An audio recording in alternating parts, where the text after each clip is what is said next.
CE 201 Strength of Materials. First unit, Simple Stresses and Strains. Classification of Materials. जो materials हैं उसको हम 3 तरह से क्लासीफाई करते हैं: elastic, plastic and rigid. Elastic materials वो मटीरियल्स होते हैं जिन पे जब हम कोई एक्सटर्नल लोड लगाते हैं तो उनमें डिफॉर्मेशन आता है और लोड हटाने के बाद, अनलोडिंग करने के बाद वो डिफॉर्मेशन डिसअपियर हो जाता है, जैसे इलास्टिक होती है आपकी। फिर है प्लास्टिक मटेरियल। प्लास्टिक मटेरियल वो मटेरियल्स होते हैं जिन पे अगर जब लोड लगाएंगे तो उनमें डिफॉर्मेशन आएगा और ये डिफॉर्मेशन जो है वो परमानेंट रहता है। लोड हटाने के बाद मटेरियल में डिफॉर्मेशन रिमूव नहीं होगा। थर्ड टाइप ऑफ मटेरियल जो है वो है रिजिड मटेरियल। ये मटेरियल ठोस पदार्थ होते हैं। इनमें ना तो कोई डिफॉर्मेशन होगा और ना ही इनमें कोई चेंजेस आएगा जब आप इन पे कोई एक्सटर्नल लोड लगाएंगे। स्ट्रेसेस, जो इस सब्जेक्ट में जो हम मटेरियल्स पढ़ेंगे वो इलास्टिक मटेरियल्स ही होते हैं। स्ट्रेसेस जो हैं, प्रतिबल भी बोलते हैं जिनको, ये है force of resistance offered by a body against the deformation. इसको स्ट्रेस बोलते हैं। इनको P/A load per unit cross sectional area भी बोलेंगे। ये जो स्ट्रेसेस हैं ये बॉडी में इंड्यूस्ड होते हैं। इनको स्मॉल अल्फ़ाबेट से दिखाते हैं, जैसे मैंने यहाँ पे स्मॉल p से शो कर रखा है स्ट्रेस को। इसकी यूनिट होगी लोड अपॉन एरिया, यानी कि न्यूटन पर मीटर स्क्वायर। इस फिगर में यहाँ पे मैंने tensile stress, compressive stresses and shear stress के ये फिगर्स हैं।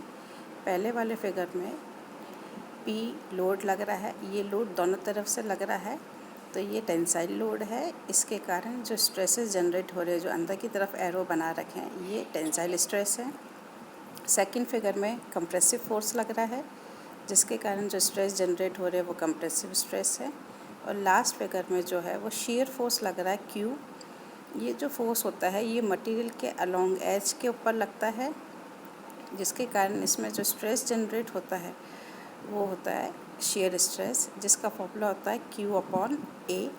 यहाँ पे एरिया जो होगा L/1 जो है इसकी यूनिट थिकनेस है।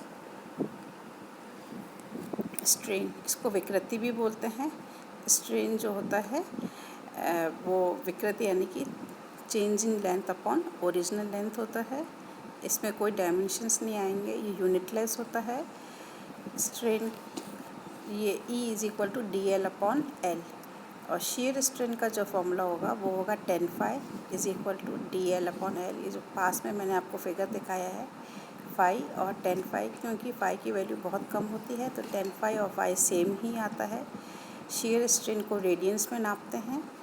dl tan मतलब tan theta perpendicular upon base, तो dl/L। फिर है हुक्स लॉ। हुक्स लॉ जो कहता है कि स्ट्रेस और स्ट्रेन जो है डायरेक्टली प्रोपोर्शनल है, तो E modulus of elasticity P/E। Stress upon strain, strain को स्मॉल e से शो किया गया है। और 1 न्यूटन पर mm² को हम 1 MPa भी बोलते हैं और इसको 10⁶ न्यूटन पर मीटर स्क्वायर भी बोलेंगे। कहीं कहीं पे नोटेशन गीगा पास्कल में भी आता है 1 GPa, तो 1 GPa जो होगा वो होगा 10⁹ न्यूटन पर मीटर स्क्वायर या 10⁻³ न्यूटन पर mm²।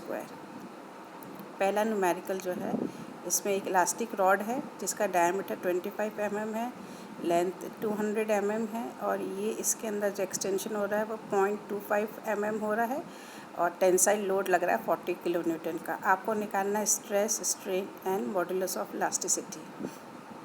स्ट्रेस का formula load upon area. Load है 40 kN और एरिया कितना हो गया π/4 d², तो आपने स्ट्रेस निकाल लिया। स्ट्रेन जो होता है change in length upon original length, इसकी वैल्यूज पुट करके हमने स्ट्रेन निकाल दिया। ई जो है वो है स्ट्रेस अपॉन स्ट्रेन, तो आपने इसकी वैल्यू निकाल दी जो आ रही है 65192। मॉडुलस ऑफ इलास्टिसिटी की यूनिट भी न्यूटन पर mm² है। सेकेंड न्यूमेरिकल में एक कास्ट आयरन कॉलम है जिसका एक्सटर्नल डाया 300 mm है और जिसके थिकनेस 20 mm है, जिसके कारण इसका इंटरनल डाया जो हो जाएगा वो हो जाएगा 260 mm। आपको इसमें सेफ कंप्रेसिव लोड निकालना है। इस कॉलम का फैक्टर ऑफ सेफ्टी दिया हुआ है 5 और क्रशिंग स्ट्रेंथ जो है वो 550 न्यूटन पर mm² है। जो क्रशिंग स्ट्रेंथ है ये मटेरियल की ताकत है, लेकिन फैक्टर ऑफ सेफ्टी जब आप 5 लगाएंगे तो क्रशिंग स्ट्रेंथ अपॉन 5 करते ही आपका सेफ स्ट्रेस आएगा जो 110 न्यूटन पर mm² आ रहा है। इसके बाद सेफ लोड जो होगा वो होगा स्ट्रेस इनटू एरिया, इनको मल्टीप्लाई करके आपका सेफ लोड आ जाएगा। नेक्स्ट न्यूमेरिकल में एक 30 mm डाया स्टील रॉड है जिस पर एक एक्सियल टेंसाइल फोर्स लग रहा है, जिसके कारण इसमें स्ट्रेन जनरेट हो रहा है 0.6 × 10⁻³ आपको निकालना है। टेंसाइल फोर्स ई की वैल्यू आपको दी हुई है। तो स्ट्रेस क्या होता है, स्ट्रेन इनटू ई। तो मैंने यहाँ पे स्ट्रेन की वैल्यू और ई की वैल्यू पुट करके आपने स्ट्रेस निकाल दिया। स्ट्रेस को एरिया से मल्टीप्लाई करेंगे तो you will get the value of the force.